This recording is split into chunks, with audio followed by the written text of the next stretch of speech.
মানুষকে চেনা কিন্তু সহজ নয়। মানুষ শত ক্রোশ দূরে থেকেও পাশে থাকে, আবার হাতে হাত রেখেও বিশ্বাস ভাঙে। মানুষ গভীর ভালোবাসাও গোপন রাখে, আবার প্রতারণার ইচ্ছা নিয়েও অকপটে বলে দেয় ভালোবাসি। মানুষ থাকবো বলেও হারিয়ে যায়, চলে যাচ্ছি বলে বারবার পিছু ফিরে তাকায়। কেউ আলোর পাশাপাশি অন্ধকারেও পাশে থাকে, কেউ আবার ভালো থাকে কেড়ে নিয়ে লিখে দেয় ভালো থেকো। মানুষ মায়া কান্নাও কাঁদে, মানুষ ডিপ্রেশনেও হাসে।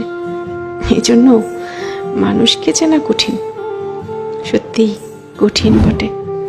মানুষে মানুষে তফাৎ, ভেতরে বাহিরে তফাৎ, কথা কাজে তফাৎ, তফাৎ মন কিংবা মনুষ্যত্বে। তাই মানুষ চেনার ব্যাপারে খুব বেশি আত্মবিশ্বাসী হতে নেই। কাউকে পুরোটা চিনে ফেলেছি ভাবলে কষ্ট পাওয়ার সম্ভাবনা বেশি থাকে, সত্যিই বেশি থাকে।